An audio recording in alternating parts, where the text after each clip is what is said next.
Is temptation a sin? Lead us not into temptation. We're going to have a reading, a short reading from the Gospel according to Matthew. At that time, Jesus was led up by the Spirit into the wilderness to be tempted by the devil. And he fasted 40 days and 40 nights, and afterwards he was hungry. And the tempter came and said to him, "If you are the Son of God, command these stones to become loaves of bread." But he answered, "It is written, man shall not live by bread alone, but every word that proceeds from the mouth of God." Then the devil took him to the holy city and set him on the pinnacle of the temple, and he said to him, "If you are the Son of God, throw yourself down, for it is written, he will give his angels charge over you, and on their hands they will bear you up, lest you strike your foot against a stone." Jesus said to him, "Again it is written, you shall not tempt the Lord your God." Again, the devil took him to a very high mountain and showed him all the kingdoms of the world and the glory of them. And he said to him, "All these I will give you, if you fall down and you worship me." Then Jesus said to him, "Be gone, Satan, for it is written, you shall worship the Lord your God, and him alone you shall serve." Then the devil left him, and behold, angels came and ministered to him. The Gospel of the Lord. Praise to you, Lord Jesus Christ. Okay.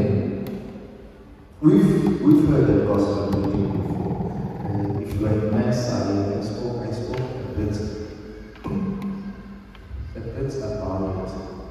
Already then, just by reading that, it should almost answer our question of temptation being the sin. But maybe so that we clearly understand it, let's define terms. First of all, let's look at sin. What is a sin?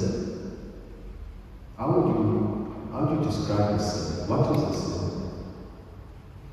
Maybe I should ask, has anybody ever sinned? Maybe I'm the only one. Okay. So what is sin? How would you describe sin? There's no wrong answer. Doing something wrong against the will of God. Yeah, I think that should cover it up quite well. Doing something wrong which is against the will of God. Now, to fulfill that, for something to be a sin, there are criteria that have to be met. So for you to sin, these two things have to be there. Number one, intention. So it is something that you intend to do. It's something that you will to do, in other words. It's something that you want to do. So there should be a pure intention. Whether it was meditated or not, but there should be an intention. And number two, there should be knowledge. You should know that that thing is a sin. Now, if those two criteria, as it were, are met, then that act becomes a sin. St. Thomas Aquinas would define sin as the absence of good. He would say it's just like darkness. Darkness is not a thing. Darkness is a nothing. There's darkness when you remove light. So darkness is the absence of light. His argument is that sin is the absence of good. You and I were created to do good, to be good. When we stop that very act, when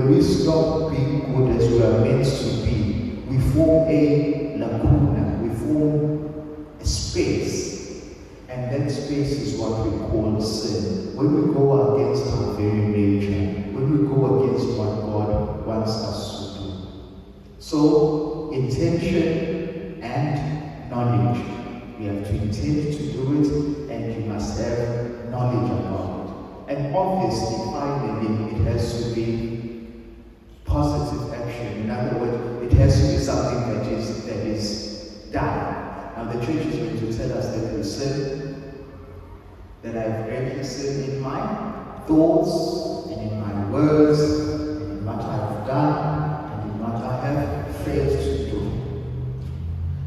I don't want us to go too much into that, but it tells us that it's action, it's positive action, it's negative action, it's by not doing. That's why they say a Christian is never an innocent bystander. Evil prevail when good men shine away. Sometimes we were supposed to be talking and screaming and pointing at injustices and saying that is not meant to be happening, and we sheepishly pull back and we don't say anything. That also forms a lacuna. That also forms a void, and it allows sin to come in. Sin is not every sin is a crime, just like not every crime is a sin. You understand that? There's not every sin that is a crime, but also not every crime is a sin. There seems to be almost a small margin within. There are crimes that are sinful, for example, murder. It's both a crime and it's a sin. Speeding, it is a crime, but it's not necessarily a sin. So not all, they aren't that easily interchangeable. And sins can be divided into two, at least the church teaches us. You've got what you call venial sin and what you call mortal sin. Yes, sir? Just the speeding part. Isn't sinning overindulging in anything? Overindulging in anything. Yes, that's a sin. So you think speeding is overindulging? Okay. Some people actually get a bath for speeding. Sure. And then now, let's go then a bit deeper. Why is overindulging a sin? Overindulging in food or in drink? It's because you're abusing your body, you're abusing this. But it tells you that I've had enough, and you are just pushing in some more, which could be used for the benefit of other people. I get what you're saying. It's not a sin because of the rush that we get, It's a rush because it's a sin because of the abuse that we put on our body. Some people come to confession and they confess that they were speeding. It is not necessarily a sin. Not necessarily a sin. It isn't sinful. To put me to a rabbit hole, we're never going to finish this discussion. So we say that sin can be divided into two. There's venial sin and then there's mortal sin. What's an example of a venial sin? Stealing a sweet for a child. Okay. You see, now when you go to a child, you go back to intention and knowledge. Stealing would be considered a mortal sin. But now when you qualify it, stealing a sweet for a child, okay, maybe we can put that as a sort of a venial sin. Think of this. Venial sins are those sins that either are going to inconvenience you or the other people around you without causing any spiritual or physical harm. Does that make a bit of sense? It becomes a sort of an inconvenience more than anything. But here's the thing about venial sins. If you stack them high enough, they become a mortal sin. If you do enough of those venial sins, what people call white lie. What is a white lie? A lie is a lie is a lie is a lie. If you distort the truth, for whatever reason, if you decide to distort the truth, that's a lie. And a lie is a mortal sin. Purposely not coming to church on a Sunday. What sin is that? It's a mortal sin. Mortal sins are those sins that cut off our communication from God because we have purposely turned our backs on Him. That we have done acts or non-actions that physically turn our backs away from Him. So we understand now the difference between venial sin and mortal sin. And that sin has to fit in within somewhere for it to be a sin. Here's the thing. I wake up in the morning. Let's say I work in this parish. I wake up in the morning, I'm going to Clearwood Hospital to anoint someone. And as I'm driving out, someone just runs from their gate and they run into the street as I'm driving through. And unfortunately, I knock them over and they pass away. Is that a sin? It's not a sin. Why isn't it a sin? Thank you. We've got it now. We don't have an intention. Let's be a bit tricky. Same scenario, but that happens because I've had 6 shots of gin. Is it still a sin?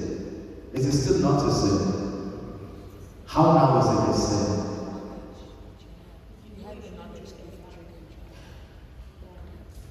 Because you have the knowledge not to drink and drive. Also because you have disposed yourself to something. You have made it a possibility. You know that drinking is going to impair your driving abilities and your perception of things. And still you purposely went into a vehicle and you drove it. You might not have necessarily intended to kill someone, but you put yourself in a position where you can cause an accident and someone dies. But the fact that you kill somebody without the alcohol, that is No. Somebody died. Not necessarily. That's why if you're going to the civil sort of side, there's a difference between culpable homicide and murder. Murder is the intentional killing. Culpable homicide, you're still going to go to jail for it, but they understand that there wasn't an intention. It's something that you didn't do intentionally. But isn't life supposed to be taken with God going God's time? Yep, that's true. God gives life and God takes away life. So we are saying that person, let's not even say it was a priest, let's say it was a person who's going to work. They unintentionally driving at the normal speed limit, this person comes into the road, they get run over and they die. And for whatever reason, he loses control and he crashes his vehicle and die. We're saying that person is going to go to hell because they killed someone unintentionally. Nobody has to stand at the gate and wait for one. Intention is everything. Intention is everything. Why are you doing an act? And that way hinges our topic today.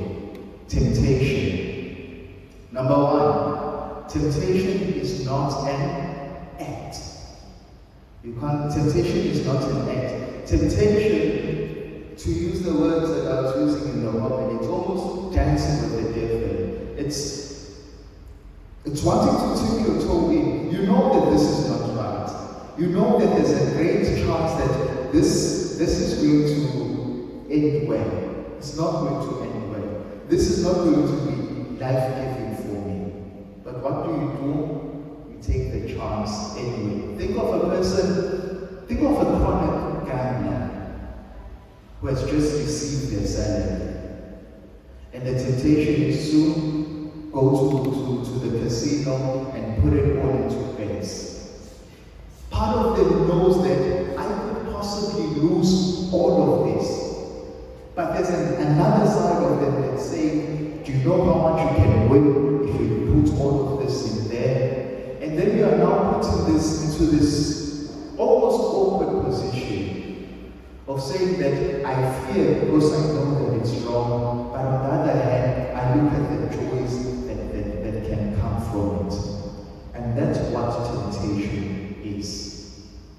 sin positively by things that we do. So even feelings, you cannot say that you sin because you feel something. You are sinful when you feel something and then you act on it. Anger, for example. There's a lot of things that can make you angry. Not looking far away, here in Durban alone. If you've ever driven down West Street, you start on one end as a happy chap. When you get out of the other end, you have said words that you didn't even know you could say. Thinking, if only you thought when that guy just cuts it in front of you, if you feel angry, but the minute you start to talk, now that is an action, then that becomes a sin. So temptation in and of itself cannot be a sin. It is not a sin. If Jesus Christ himself was tempted, it means that it's not a sin. And it's something that we have got to run away from. Why did Eve sin? Because she was tempted. In the Gospel of Matthew that we read, Matthew calls the devil the tempter. It's his duty to tempt us because he knows that we are going to sin. And he tempts us with proper stuff. Imagine 40 days of not eating any food. And Jesus knew that whatever the devil was saying was true. He knew that he had the power to turn those stones into bread. He could have even given into the temptation, not of eating it, but of proving to the devil who he is. He could have turned those stones into bread and just left them over there. But he doesn't dare to the devil. He doesn't even give an inkling into that temptation. Because temptation pulls us in. Because temptation gets us in there, and it's difficult to get out of it. I liken it to an addiction of any sort. If you've really sat down and had a heart-to-heart with someone who's going through an addiction, they're going to tell you of how much they hate it. They're going to tell you of how much they don't want to be in that place in which they find themselves. But it's because they kept getting closer and closer and closer and closer until they were pulled in. And here's the thing now. The minute you get pulled in, the minute you have that first high in inverted commas, even if you get out, even if you go back to a normal state, your body has tasted what it was never supposed to taste. At the back of your mind, you always crave and want that high again. And that if you get the right opportunity, if the circumstances allow, you're going to go back and get some more. That is a problem with temptation. It puts us in awkward situations to try things that are not good for us. If I don't know if you've noticed this, all over Durban now we've got these CBD shops that they sell legalized marijuana. It's everywhere. Those who have studied, they say that there's nothing wrong with marijuana in and of itself. Here's the argument. They say marijuana is a gateway drug. It's troublesome because people who experience their first high, they experience through that marijuana. It gives you a feeling that you've never had before. They say it's some sort of euphoria. You feel as if you are floating in the cloud. And then you leave it, or at least that high goes away. Excuse me. As you go to bed that night, there's a part of you that will never be seen again. There's a part of you that knows that there's a state that can be beyond this of highness. There's a state of joy that can go beyond this. And you start taking weed, and after a while, weed doesn't give you that high. And you meet a friend who's going to say, put this up your nose. It's going to give you a better high. And then you go into bed. Now you see how you have been grabbed into it.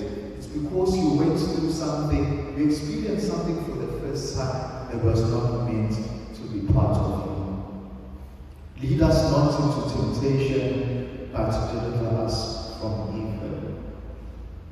Teacher was teaching me New Testament, the professor was teaching me New Testament in the seminary.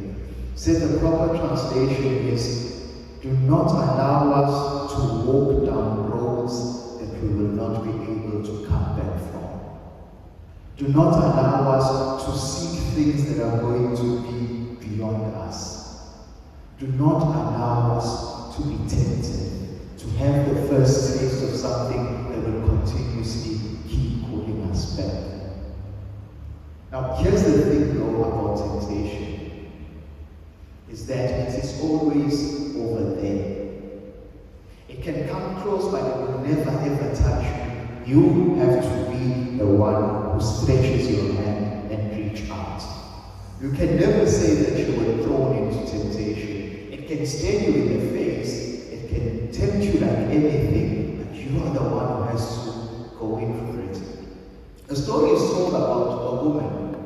This woman is window shopping in one of these malls in Durban, and she sees this exquisite dress.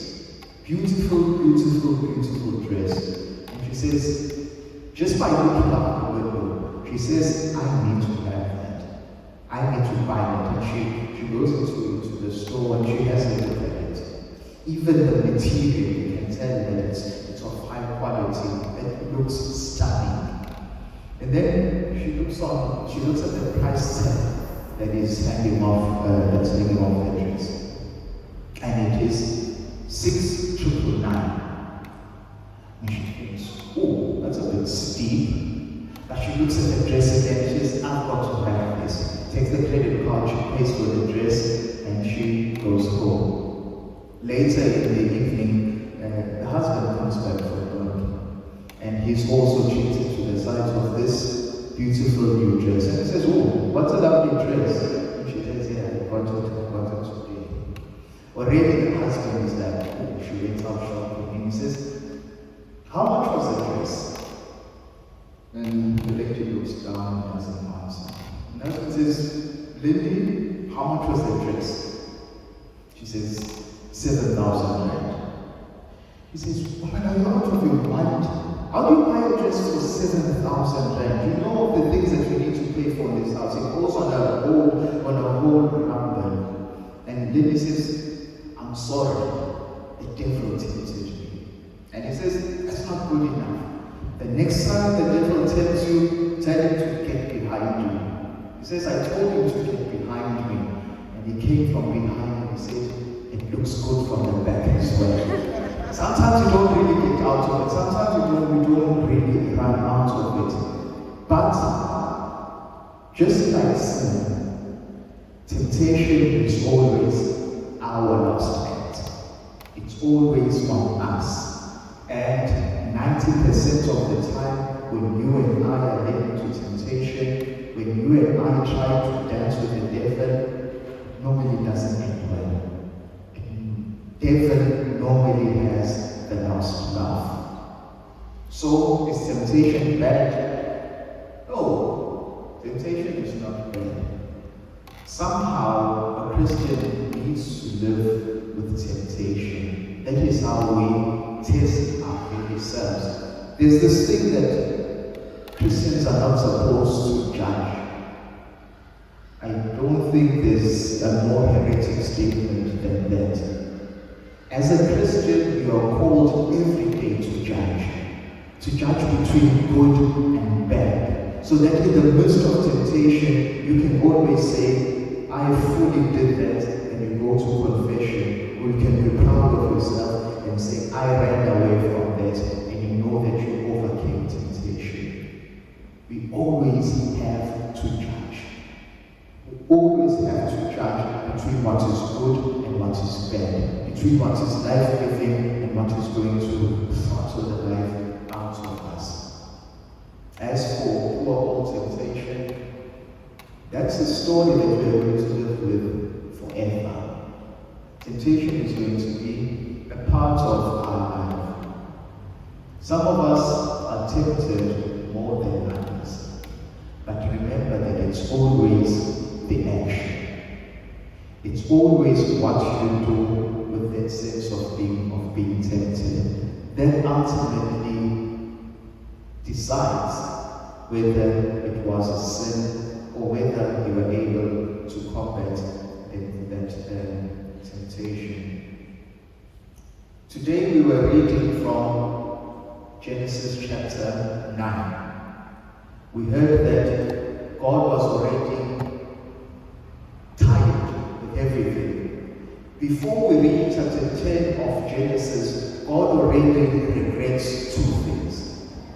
He regrets creating man, and later on, he regrets destroying the world by flood. And it all began in a garden in Eden, and one simple tree that man was told not to go towards. Finally, is it possible for a person to be born, live their whole life, and die without sinning? Those who say, yes, it's possible, hands up. No one. Those who say, no, it's impossible, hands up. Okay. Those who say nothing, hands up. That's not necessarily true. That's not necessarily true. That woman over there, the only thing that Mary was preserved from is original sin. The only thing that Mary was preserved from is original sin. What does that mean? It means that when she grew in the belly of her mother, she was protected from, I call it a factory fault. After Adam and Eve had sinned, you and I are now born in a state of, we've got what we call original sin, right? Original sin is not a sin. Original sin is a state. We are born already in a state with part of us partially turned away from God. Remember 2017, 2018, there were those cars from Ford, I think they were called Cougars, that would just spontaneously burn into flames in the middle of the road. And they had to be recalled. There was a factory fault with them. We are born with something like that, with a part of us turned away from God. And then when we go to baptism, it's as if we are recalled to the factory and we are made whole again, and then we can go on. That's what Mary was preserved from that original sin. But from everything else, she was tempted just as much as you and I are tempted. But you see, because she loved Jesus so much, there wasn't even a sinew in her that wanted to offend God. So she combated every temptation. Every Catholic I've met believes that we cannot live without sinning. That's why it's an inspiration, because he tells us contrary to that. You and I, if really we give ourselves to God, we can live a sin-free life. Besides her, has anyone done it? I don't know. Maybe it's because we don't have enough love for God. Maybe it's because we don't love Jesus that much. But let us not lullaby ourselves to sleep by saying that we cannot live without sinning. Man, with the graces that God has given us, those simple graces God has given us, we can live without sinning.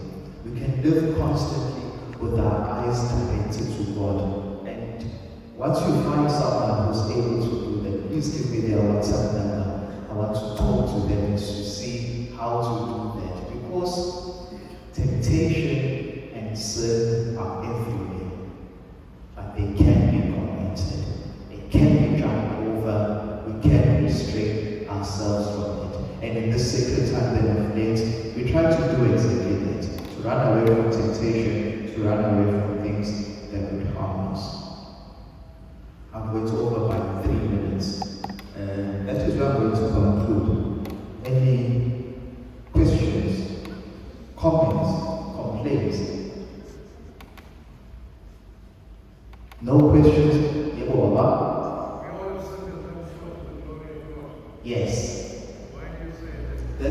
Saint Paul. He was to some extent referring to what I spoke to as original sin. We are all born, have fallen short for the glory of God. You and I, when we are born, we can never satisfy the desires of God. There isn't actually any point in our lives where we can say we've not fallen short of the glory of God. Because even after baptism, when we become His sons and daughters, we are never worthy for God. God is infinitely greater than us. We'll never ever be worthy of Him. Now you see, if you're going to take that at that level, it means that Mary is part of the people who have sinned, and then the whole Catholic theology just caves in. It just gives way. It's because when we were all born, there's a part of us that already turned our backs to God because of that one lousy fruit. I hope it was worth it. Because of that one lousy fruit that they had in that garden. Going back to the fruit. Yeah. When God created the universe and created man, I think He set us up to fail. I'm always tempted to think in the same way. By putting that one tree, I always say that why did you put thorns on it? Then if I should try that, it would have been easy that way. But here's the thing: it goes a bit deeper. It goes into free will. It isn't really a story about picking a fruit from a tree. It's about choosing for and against God.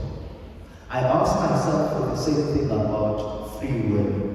Why didn't His God make us so naturally love Him, just like we like food and other things that come to us naturally?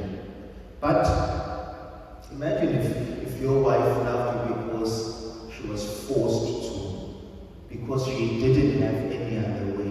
You feel somehow special if a person chooses you in the midst of every other thing that they choose. Just like serving God. God wants us to say, in the midst of everything that this world offers us, we say, I still love you.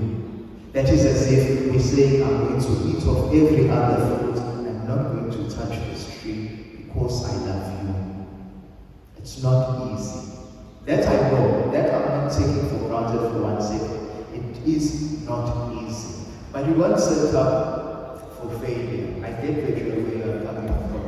We basically took man, put them out there in the garden, and said, you know what? Our old friend Lucifer is there. Don't worry about him. He'll take care of you. Now, here's the thing. Look at them on the other end. What about the other thousands of trees that were there? We could have said that in the midst of it, I am not going to even walk in that direction. I'm going to face the trees that are that side because there's something dangerous inside. That's why I say it always starts when we start to walk closer to it and we look at it and we start dancing around it. That's when you are going to have a fight. Maybe if you didn't call woman, old man, and another one. You're going to be in so much trouble tonight. You're going to have so much explaining to do today. I'm not going to walk down that road. But that story, though, besides looking at it as a story of a simple fruit, it has the fundamental truth that sometimes we do choose against God. No matter how much He has blessed us, no matter how much He has abundantly given to us, He gives to us in plenty, and we see Him working in our lives. I mean, people who are on the brink of death, people who almost died, they pray to God, God heals them. The minute they feel that they can run again, they run back to their own businesses. There's something fundamentally broken in us. Yeah. Let me not say more than that. It's something that's fundamentally broken in us. But now, here's the thing, and don't use this as a way out. But when Jesus gave us the sacrament of reconciliation, He knew how messy we were. He knew how much we sin and we ran away. And He says, it's okay if you have fallen short, go to confession, cleanse yourself and come out again. Even though we've got that privilege, some of us don't even care about confession. We want to just live our lives the way that we see fit. This wasn't meant to be a talk about sin, but meant to be a talk about temptation. And I'm tempted to go on a bit longer. I'm not going to go on longer. Any more questions? Are we okay? Do you not have questions because I've confused you? Or do you not have questions because it's somehow clear? Or is it somewhere in the middle? You are confused and it's clear? It's clear. Okay. Run away from temptations. You see, when we were growing up, and our parents would say, I don't want you to hang around with that boy from so and so's place. It's ancient wisdom. Show me your friends and I'll tell you who you are. It's also like the people that we hang around. People who don't mind being in the corner of the devil. And because we want to fit in, we remove our garments and we join them in dancing with the devil. The same thing about the devil is that when you open your eyes, it's just you and him. Everyone else has gone away. Don't dance with the devil. Thank you so much. I've taken up 15 more minutes of your time. If you add to your 16 minutes, it's now an hour and 1 minute that I've taken of your time. Thank you so much. Have yourselves a blessed Easter season and be careful of the temptations of the devil. Good night.